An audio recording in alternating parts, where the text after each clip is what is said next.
안녕하세요 여러분, 트연맘입니다. 오늘은 제가 영유에 대해서 이야기를 해볼까 합니다.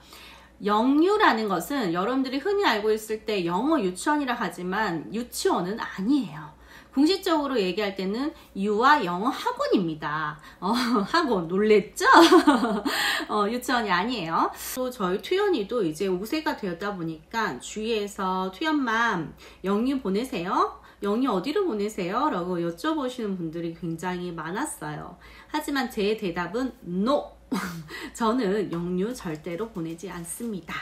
자, 그럼 제가 영유를 왜 안 보내는지 대해서 오늘 한번 같이 이야기를 나눠보도록 할게요. 일단은 우리나라의 영어 환경에 대해서 먼저 알고 갈게요. 우리나라의 영어 환경은 EFL입니다.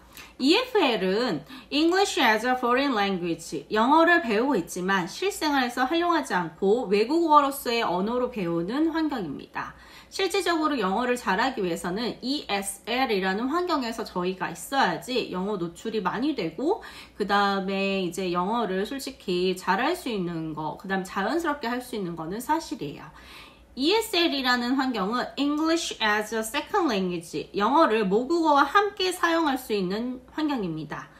자, 영어를 모국어와 사용할 수 있는 거는 실질적으로 저희가 유학을 가지 않는 이상, 아니면 이민을 가지 않는 이상은 힘든 거예요.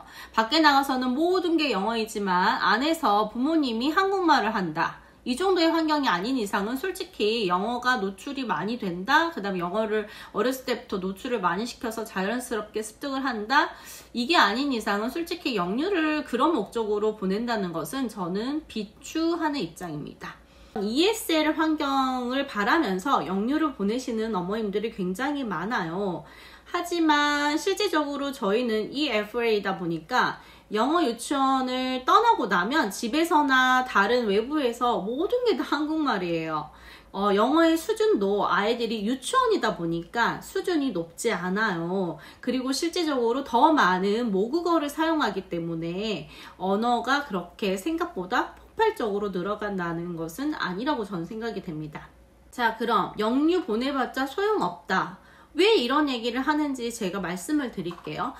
영유는 뭐 길면 3년, 짧으면 2년 이렇게 보내고 있잖아요. 하지만 우리나라 현실이 영어 유치원을 마치고 나면 초등학교 1학년 때부터 영어를 교육과정에서 배우는 게 아니라 초등학교 3학년 때부터 배우는 환경이에요.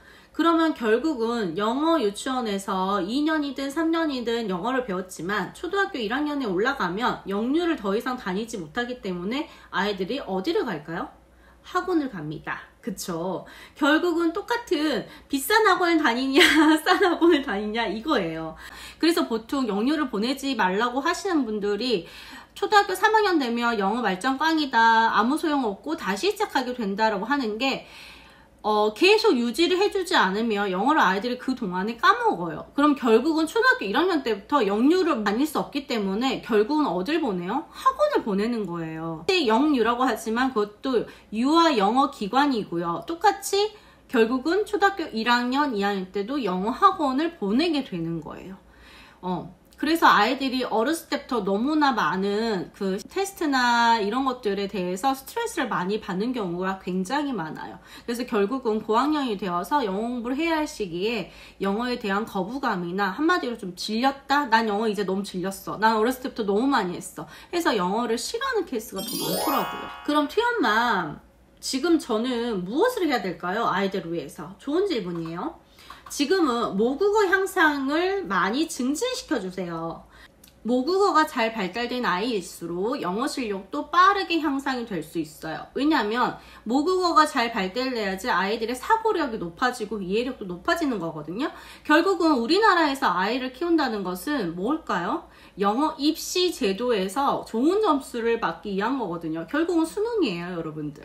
근데 우리 엄마들 수능 한번 지문 본 적 있나요? 저도 매년 수능에 나오는 지문들을 풀고 있거든요. 근데 정말 깜짝깜짝 놀래요. 단어 수준도 굉장히 높을 뿐더러 한국말로 해석이 되어 있는 거를 읽어도 이해가 안 되는 지문들도 있어요. 그렇게 요즘에 우리나라의 영어 입시가 굉장히 어려워지고 있는데요. 아이들이 모국어가 형성이 잘 안 되고 한국말도 이해를 못 하는데 영어는 어떻게 이해하겠어요? 결국은 우리나라에서 아이를 키우는 거는 영어 입시를 잘 보기 위한 건데, 어머님들께서 그렇게 생각을 잘못하시는 게 뭐냐면, 영어는 일단 뭐 중고등학교 가기 전에 끝내야 된다. 그래서 영유를 난 보내는 거다.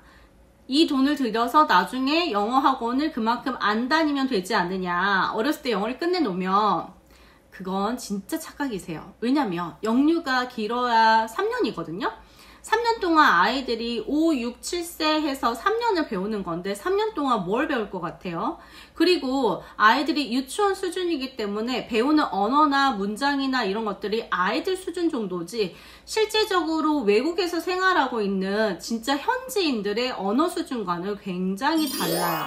ORT 책을 선물을 받았어요.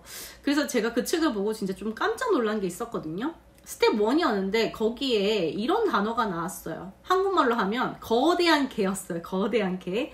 거대한. 책을 많이 한국말로 읽었으면 엄마가 어땠을 것 같아요?